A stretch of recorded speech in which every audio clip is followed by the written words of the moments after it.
I welcome you to Index. This is Besalo Extra, in which we will talk this time about the weekend events in Venezuela. The world was quite surprised by Saturday's event, when the United States unexpectedly appeared in Caracas, Venezuela, as part of a special operation and arrested the president and his wife. They were transported to the United States, where legal proceedings await them later.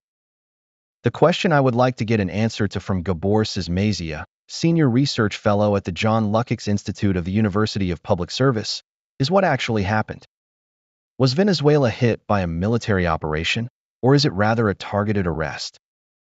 Rather the latter. There was a precedent for this earlier. In certain respects, the Noriega case in Panama in 1989 resembled the current Maduro incident. Naturally, there are differences, but the two cases are still similar in the sense that prosecution also took place in the United States, and it was declared that the person concerned must be brought before a court. So the goal is not only for a political or power change to take place in the country in this case, but specifically for a certain person to be brought before the American justice system, even if they do not intend to accept it. The comparison only partly holds, since in contrast to the current Venezuelan case, Noriega had to be searched for in Panama for weeks, and at that time about 13,000 American soldiers were stationed in the country, whereas the present events took place within a few hours. Now, however, it seems that no American soldiers remain in the country, at least according to the statement of the U.S. State Department. Yes, Marco Rubio disputes this and claims that intelligence personnel are still present, but there are no American soldiers left in the country. It cannot be ruled out that this may happen, since Donald Trump mentioned at a press conference that even sending American soldiers to the country could be considered. This is a significant issue in every respect, which involves a lot of uncertainty. It is also questionable in the sense that, while the decision may be sound, the question arises of how many soldiers would be sent, for how long, and with what authorization, since in this case it also foreshadows the possibility of escalation. It should also be noted in parentheses that we are currently waiting for this, that is, for the clarification of the legal issue. Interestingly, this whole event took place at the beginning of January, before the Congress had reconvened. The Congress will convene on the 6th, that is, they will begin their session on that day. Several members of the American Congress have already expressed their dissatisfaction over not receiving adequate information. We may return to this later, but the point is that some kind of response can be expected from Congress. If, in a given case, a majority can be formed in Congress, it is still unclear why this needs to be discussed already. But if the majority truly comes together, then the possibility of some sort of intervention may also arise. Trump only alluded to it, but if the possibility were to genuinely arise, Congress could, in a given case, prohibit the president from carrying it out. The question is why the United States launched an action against Venezuela right now, since earlier there had already been indications that some kind of step was being prepared. They continuously monitored and targeted with drones the speedboats allegedly transporting drugs. Recently, there was also a naval demonstration in the Caribbean region, which caused some concern in Cuba, but was clearly focused toward Venezuela. However, all of this took place outside the country's borders. That's right, and it could also be expected that the United States would carry out an air operation in a similar manner to how it happened before. Experts and analysts around the world had already talked earlier about how, in fact, there were signs as early as the beginning or middle of December that this situation could develop. I still considered it impossible that the United States would carry out an air operation. I was surprised by the news that Nicolas Maduro had been captured. Why are there differences of opinion between the United States and Venezuela? Well, several factors played a role. Basically, relations with the United States deteriorated during Hugo Chávez's presidency, so this is not a feature linked exclusively to the Trump administration. Trump further intensified the situation by not recognizing Maduro as the official head of state from the beginning of his first term in 2019. And since then, he still hasn't recognized him. I'll quietly note that neither has Biden, and apart from them, at least 60 other countries haven't either. I note in passing that Hugo Chávez was the leader of Venezuela until his death in 2013, when he exercised strongly centralized power. He was succeeded by the current leader, Maduro, whose re-election was questioned by the United States in the early 2020s. In fact, this already happened in 2019. In fact, there are also economic grievances on the part of the United States. It is clear that American companies, mainly those involved in the oil industry, with the exception of Chevron, have already left the country.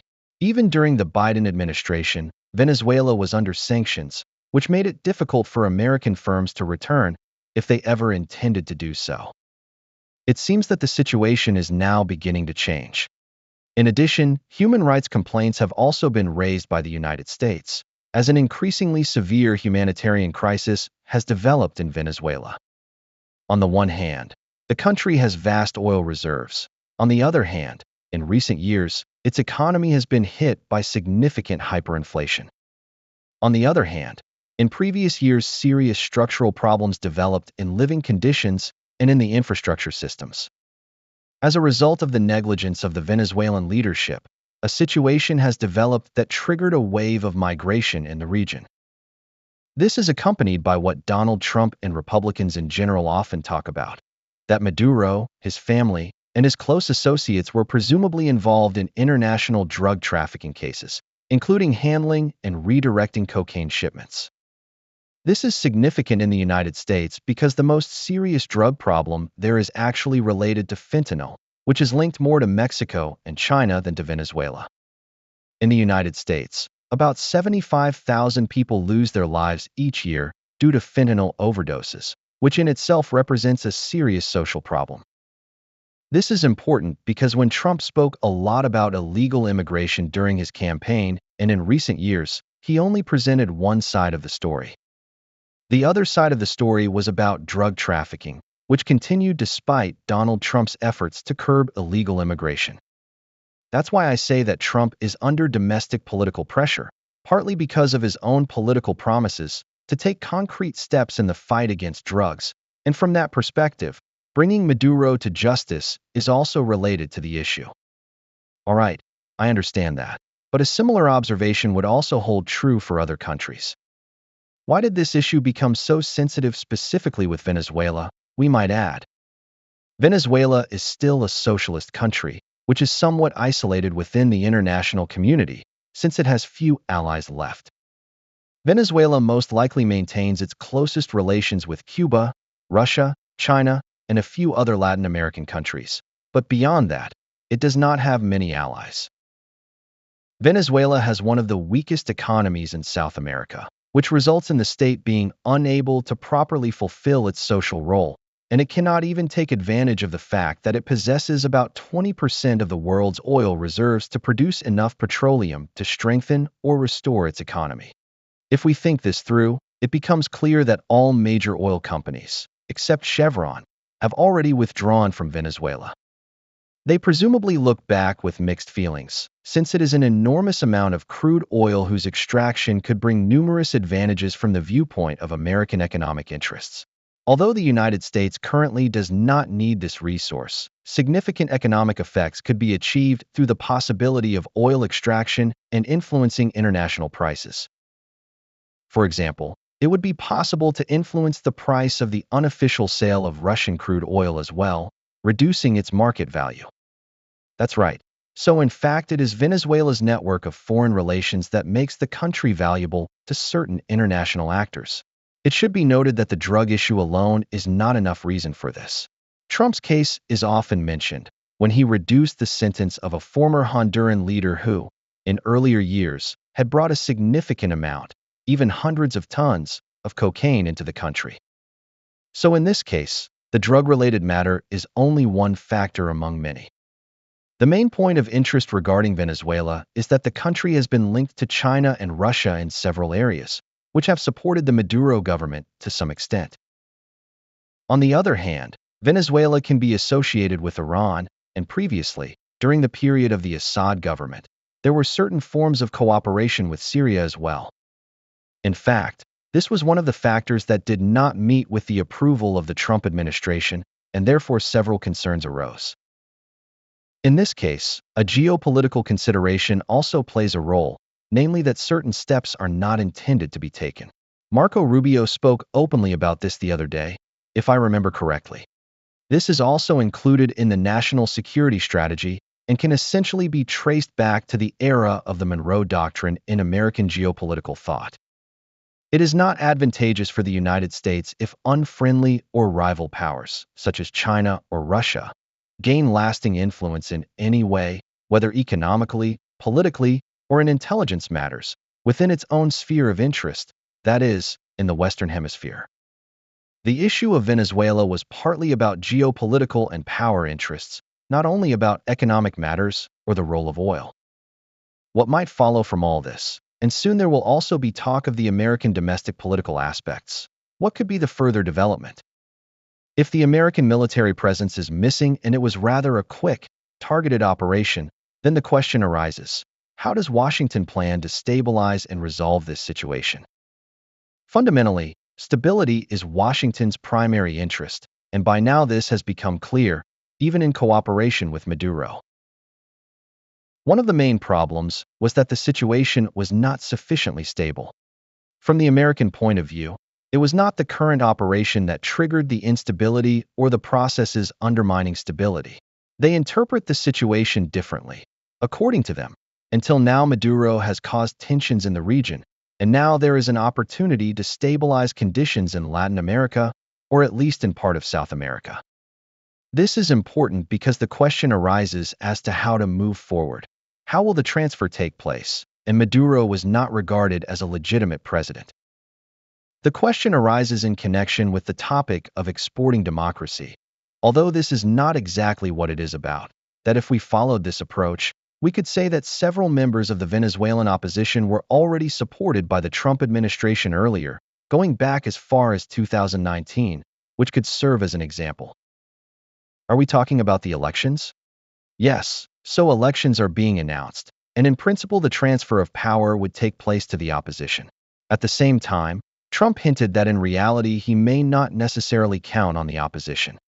For the time being, it is not known how things will turn out, but a transitional period is likely to follow. And this is an extremely important factor. It is worth paying attention to Marco Rubio's statements, as he is connected to the region in several ways, for example through his political and security policy roles. It seems that the Americans would like to avoid parallels similar to the events in Iraq in 2003, the removal of Saddam Hussein. If someone insists on drawing a parallel, one important lesson for America was that it is neither possible nor advisable to change a power system in such a way that a complete power vacuum emerges in the process. One cannot simply rely on the regime's opponents to be able, on their own, to fill the emerging power vacuum. If one wants to achieve stability and does not wish to maintain a military or other costly presence in the long term, the goal is to create the most flexible and seamless transition possible. That is why the possibility arose that the Americans are counting on Vice President Maduro's cooperation and on him eventually taking over the leadership role. It happened that the Venezuelan Supreme Court made the decision that it had jurisdiction, and the Americans did not object to this. The Americans hope that Maduro's vice president will partly address the problems they have raised, such as the issues of migration and drug trafficking, and that cooperation in these areas will be the first step. In the second phase, it will become clear how long it will take and who will call the democratic elections. The main goal of the Americans is primarily to create stability. The Americans do not seek to intervene militarily in the country, as it would require too many resources and would not serve their interests. Trump previously also emphasized that he does not want to get involved in another war conflict. This is one of the important considerations. The other possible scenario is that they try to maintain a good relationship with the vice president until it becomes clear whether a government fostering friendly relations with America can be formed from this. That is not unimaginable either, since indeed contradictory statements have come from the Venezuelan vice president and even from the deputy vice president. Since contradictory statements have been made, the Americans in this situation are focusing more on what concrete steps the new government will take. It is not ruled out that the entire government may collapse, as they are indeed struggling with serious difficulties. It is also a possible scenario that this could happen under certain circumstances. A political realignment is expected. That's right. This is not out of the question either, but the Americans are actually interested in making sure the process proceeds as steadily and smoothly as possible. Trump raised the possibility of sending military forces to Venezuela, but he did not mention specific numbers, as that would be premature at this stage. During the presentation, there were also references suggesting that this process could be repeated in other places as well. There may not be any change in this, as Donald Trump also referred to it, but despite the existing difficulties, it is in no one's interest in the United States for the process to drag on. The 1823 Monroe Doctrine was also brought up, whose principle is that the United States would like to ensure the stability and security of its own region. Venezuela and Panama might have been included as parts of this, toward which the Americans had already taken certain steps.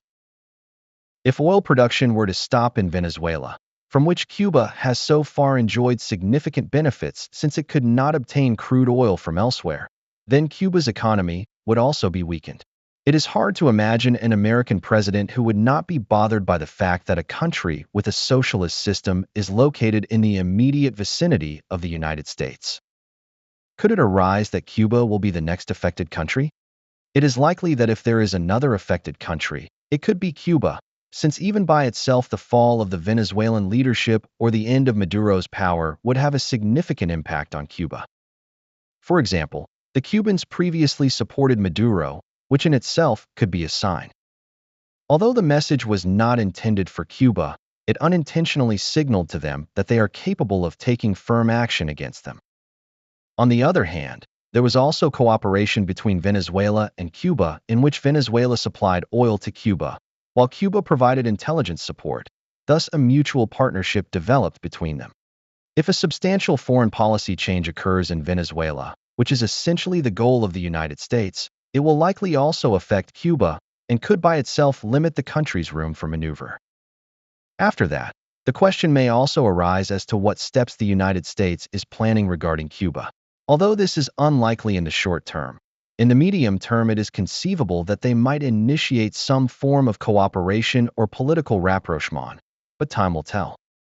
In this case, they do not necessarily follow the same scenario as with Maduro. However, this leads to another thought that is connected to the Monroe Doctrine. This is an extremely important element, as it appears in the national security strategy of the United States. The second Trump administration published its national security strategy last December. Much has been said about this, especially in Europe, since the document adopted a rather critical tone toward European countries and was written in an unusual style. At the same time, it includes the elevation of the Western Hemisphere to a prominent position in the ranking of regions. On the other hand, it states that it applies the Trump-style amendment. This is significant because it refers to the 1904 Roosevelt-style amendment, by which Theodore Roosevelt modified the Monroe Doctrine. The Monroe Doctrine originally proclaimed that America belongs to the Americans. In 1823, it sent this message to Europe. In the Western Hemisphere lives a population with a completely different cultural, social, and economic background. This is significant because Americans can still refer to it today from a cultural and historical standpoint, emphasizing that this kind of intervention is not the same as those experienced in the Middle East. So in this case, we are not introducing democracy into a society that has not encountered it over the past centuries or millennia, but into an environment where democratic traditions, or some form of democratic system, have already existed before.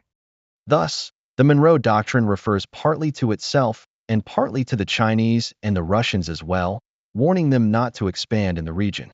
This is complemented by a modification formulated during the Trump presidency, referencing the Roosevelt Corollary, which, already based on the principle of 1904, declares that the United States reserves the right to intervene if public order or stability in any country in the Western Hemisphere is disrupted in a way that endangers American interests and public security.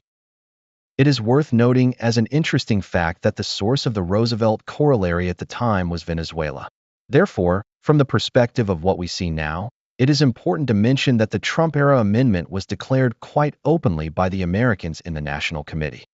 So after Venezuela, even Cuba might be next, or perhaps one of the immediate neighbors, such as Mexico, where they also promised to restore order and put an end as soon as possible to the armed conflicts linked to organized crime. That's right. From this point of view, Mexico poses a much greater challenge than Cuba, so we'll see how the situation develops. It's unlikely that a drastic change would occur overnight, as for example in Cuba. First, the situation must be stabilized, and it must be ensured that a gradually expanding, so-called creeping mission-type intervention does not develop. In Venezuela, there is a possibility that the Americans will remain present for a prolonged period in one way or another, which could impose a significant burden on them militarily, economically, and politically alike. After that, perhaps Cuba could come into consideration, or maybe Mexico, although the latter is unlikely, partly because it is characterized by a completely different political and social environment. On the other hand, even there, it is primarily various organized criminal groups that pose the main challenge for the American government, especially for the Trump administration. So there it requires a different approach, since the difficulties are not caused by political leadership, but rather by other types of problems. The political leadership is present, but many believe it is not decisive enough and cannot manage the situation effectively. At the same time, this is not the same as what can be observed, for example, in Maduro's case. After the Maduro government, the prevailing view was that the political leadership was not weak-handed, but deeply involved in the illegal cabotage trade. In the case of Mexico, many people believe, somewhat exaggeratedly, that a de facto takeover of state influence has occurred, meaning that economic control has partly been assumed by various organized groups. Let's leave the topic of Mexico for now, but it is worth noting that even over the weekend, symbols appeared that could be seen as direct messages. For example, a map of Greenland covered with an American flag. This was posted by Katie Miller, a former communications director in the Trump administration, and above the post she wrote, "Soon." It came up that Greenland might also have been mentioned, since in recent years there have been several occasions when the country could somehow be drawn into the American sphere of interest. Although it is hard to imagine in what form this could happen, it would nevertheless arise as a more serious question. In connection with Greenland, what could be the interest or the driving force? In this case as well, geopolitical and economic factors play the primary role. As climate change progresses, the melting of glaciers makes the extraction of rare earth metals increasingly easier, which is of particular importance to the United States. Exactly. Here it primarily fulfills its role based on economic and geopolitical interests. In fact, it is difficult to add new information to the topic of Greenland, since what we have said in recent months still holds true. Basically, the main factors are the rare earth elements, the shipping routes, and the Chinese, not Russian, influence. This effect, similar to Venezuela, could potentially be unsettling for the current U.S. administration. The situation differs in that the United States has long been present in Greenland, as it operates a military base there.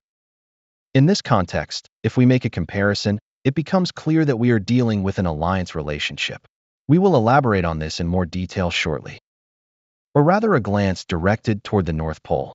Yes, it is partly about that too, but the supervision of shipping routes can be carried out much more easily from Greenland than, for example, from the United States. Exactly, however, the United States needs to further develop certain capabilities, such as building more icebreaker ships for this purpose. Overall, however, the problem is much more complex than that. I believe this is more of a phenomenon within the political circle around Trump, which the Hungarian press rightly highlighted. Essentially, it shows that they have become more confident and now wish to emphasize their intention to bring Greenland under greater American influence. But exactly who are we talking about? Well, for example, Katie Miller, as well as generally members of Trump's security policy and especially communication team. As they say, from this point of view, there is nothing new under the sun. What is really interesting about this is that previously several people held him back. For example, Vice President J.D. Pence also restrained Donald Trump.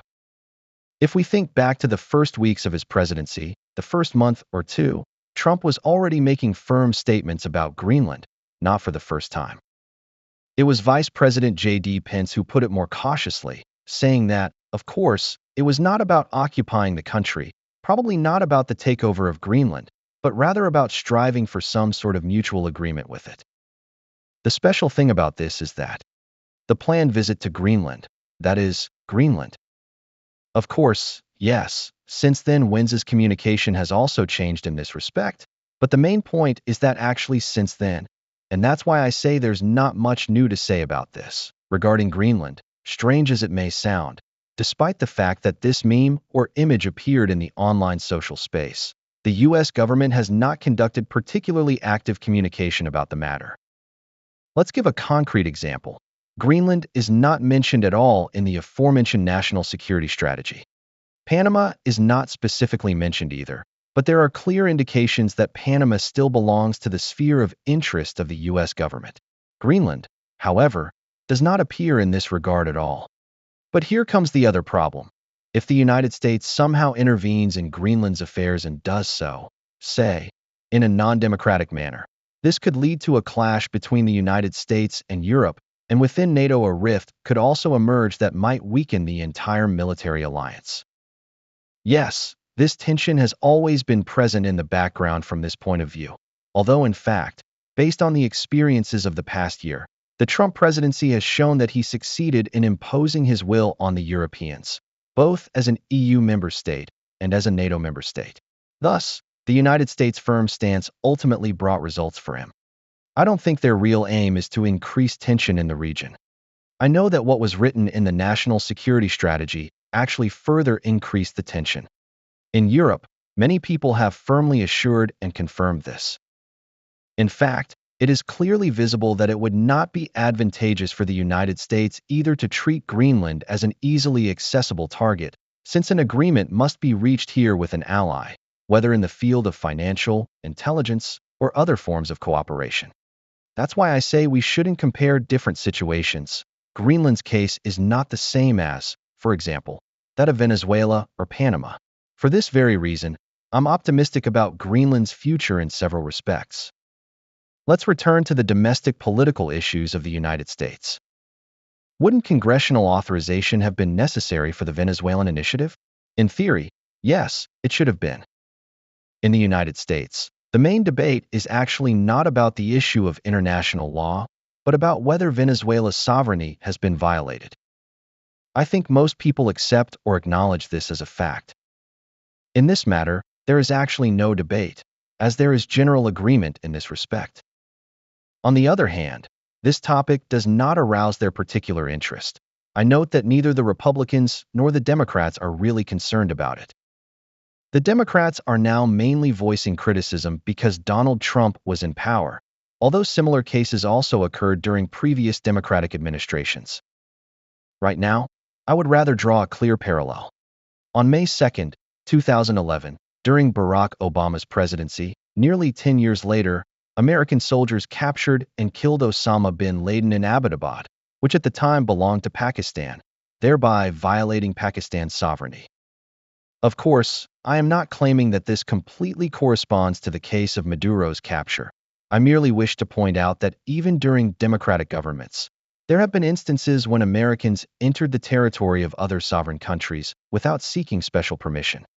Basically, I would just like to highlight that the United States tends to enforce its own legal system rather than international law, so we can say that there is no real debate on this issue. However, there is a difference of opinion about how well-founded the American legal basis that the Trump administration refers to actually is. Here, basically, what exactly is it referring to? Well, it points to three fundamental factors. One of the main and most significant points of reference is Article 2 of the U.S. Constitution, specifically the Commander-in-Chief Clause. It states that the President of the United States, as Commander-in-Chief of the Armed Forces, is obliged to act to preserve the security of the United States in certain situations when he perceives a direct and real threat to the country's territory, population, or military forces. For example, in cases of illegal arms shipments, prohibited commercial activities, or other threats coming from external sources, even by ordering military measures if necessary. Therefore, As the commander-in-chief of the armed forces, he is entitled to act in this manner. On the one hand, they refer to this. On the other hand, to the fact that I have not yet mentioned the Noriega case. At the time, Bill Barr, that is William Barr, who later held the position of Attorney General during Trump's first term. In 1989, William Barr prepared a memorandum at the Department of Justice that served as internal guidance. It was essentially about how, if a foreign citizen must be held accountable under U.S. law, then in certain cases, despite the limitations imposed by international law, the FBI might still be permitted to take the necessary actions. In Hungarian, this means that the enforcement of American laws takes precedence over international legal norms. Basically, this is what it's about if we simplify the matter a lot. Trump's team refers to this when mentioning that Penn Bandy, as the Minister of Justice and Attorney General, can hold Nicolas Maduro and his wife accountable under U.S. law. Therefore, he is entitled to conduct the procedure. Marco Rubio implied that it was not actually a military action or an invasion, but that the institution known in the United States as the Department of Defense provided assistance to the Department of Justice in order to apprehend Maduro. Rubio also noted that when Maduro was arrested, his rights were allegedly read to him, which one can choose to believe or not. And finally they said that, believe it or not, this was actually said, and this is how they will continue to handle the situation. The third aspect is that although, in theory, the President of the United States is the Commander-in-Chief of the Armed Forces, based on the experiences of the past 150 to 200 years, the country has often found itself in a state of war without having sent an official declaration of war. Thus, it has only occurred about 5 to 6 times that the United States has officially sent a declaration of war approved by Congress. In general, the United States has found itself in a state of war either by receiving a declaration of war, being attacked, or through authorization granted by Congress that was interpreted in an extremely broad manner. See the 2003 Iraqi intervention as an example. So no official declaration of war was sent to Iraq. Instead, the government at that time was given authorization to capture, by any means, the organizations considered to have participated in or been allegedly involved in the September 11th terrorist attack. I mention this because since the end of the Vietnam War, beginning in 1973, the War Powers Act has been in force in the United States, which precisely defines that if the American president, as commander-in-chief, wishes to send soldiers abroad and thereby expose them to risk, an official declaration of war is not necessarily required for this. If he sends soldiers into a risky situation, he must inform Congress about it in advance. It is mainly the Democratic representatives who are complaining about this now, as it has not been realized. Furthermore, Congress has the opportunity to halt funding within 30 to 60 days, that is, to use financial means to prevent the situation from turning into a prolonged military conflict. Supporters of President Trump, more precisely Rubio and those close to him, argued that since the action was not intended to be lasting, meaning it was planned as an intervention of no more than 30 to 60 days, they did not regard the situation as falling into that category. I note in parentheses that previous American presidents have already circumvented or interpreted this war authorization law flexibly several times, so this is not considered an unprecedented case. On the other hand, Rubio argued, although this reasoning is debatable, that they did not want to inform Congress in advance because if they had done so, the news or the information might have leaked prematurely, which could have jeopardized the successful execution of the operation. Nevertheless, many in Congress did not welcome the decision, and therefore they are already considering how they could more tightly restrict Trump's or the government's freedom of action in the future.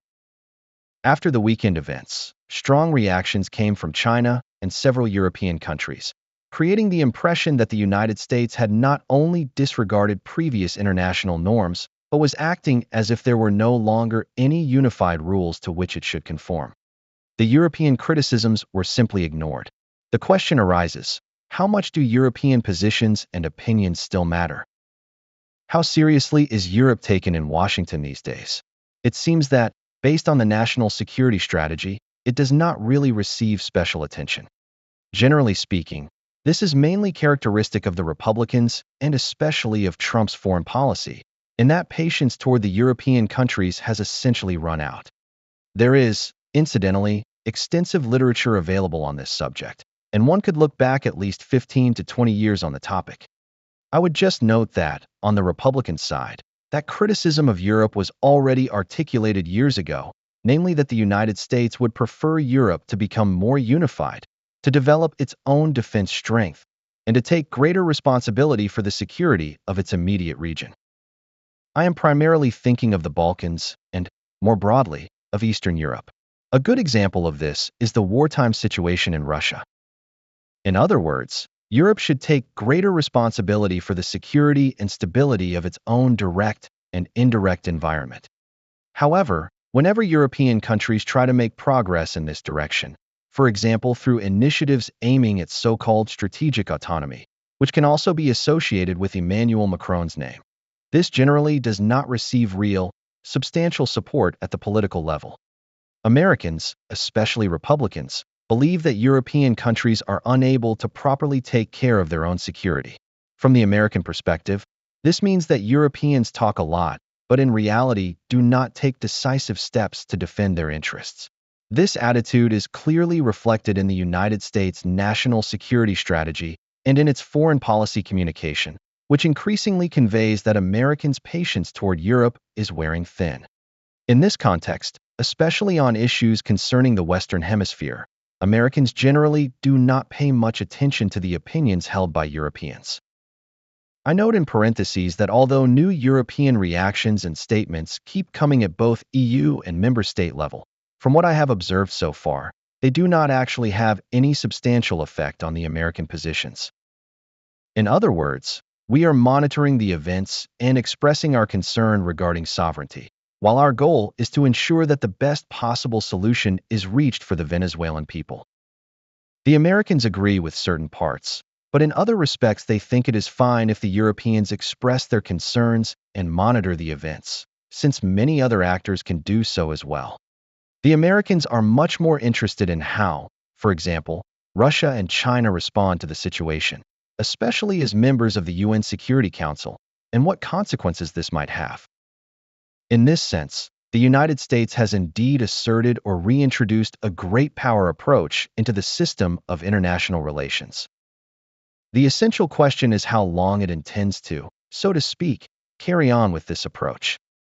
For of course, it is not the Americans' aim either for the transatlantic relationship to deteriorate so far that the partners causing difficulties become real adversaries. I don't think this poses a real danger, so from that point of view I'm optimistic. At the same time, it is clearly visible that the Americans are acting much more decisively and directly in this regard than in the past, even during Republican administrations. I still haven't been convinced about what the real reason was for this action against Venezuela happening now. I understand the underlying reasons. I just want to point out that it is possible this also included Trump wanting to convey a message within domestic politics. So that public discourse would not be about how the world hasn't really become cheaper since last January.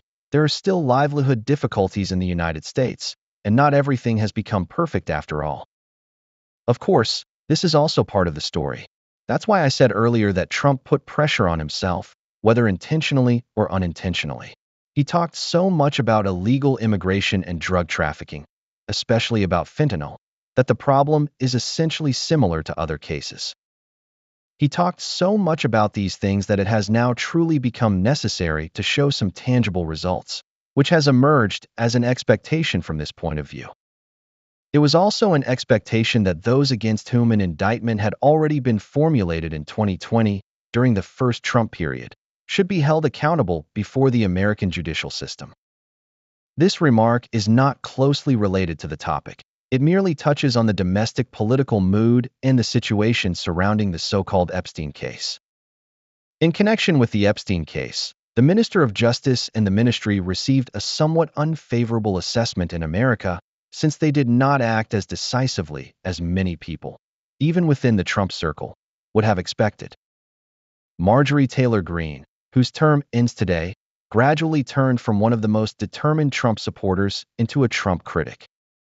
That is why she turned away from Trump, and many within the Make America Great Again, or MAGA camp, also became uncertain about the Trump presidency for the same reason, as they believed he did not take a firm enough stance in the Epstein case. As I said, this is not directly related to the Maduro case. Part of how the Ministry of Justice is judged is that if the Minister of Justice declares that they will take firm action to protect the safety of American citizens, and if the prosecution formulates an indictment, then they indeed carry it through consistently. And we will take action even from abroad if it is necessary to achieve the goal. Of course, that's why I'm saying that in this case they shouldn't remove Maduro by force, but rather bring him to trial. So there really is a domestic political pressure as well, a kind of compulsion to perform, if you will. And there is the third aspect that Renee also mentioned.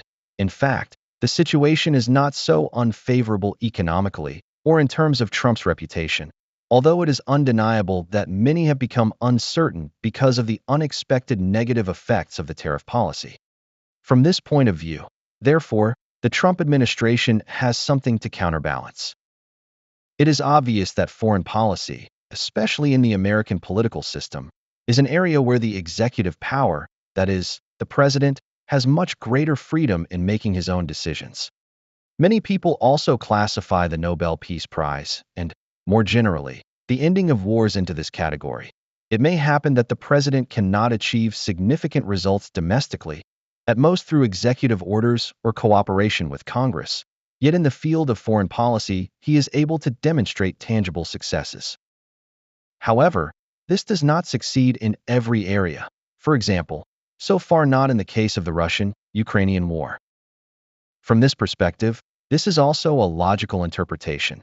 Trump is under domestic political pressure to present as many tangible results as possible to the Republican camp as the midterm elections approach.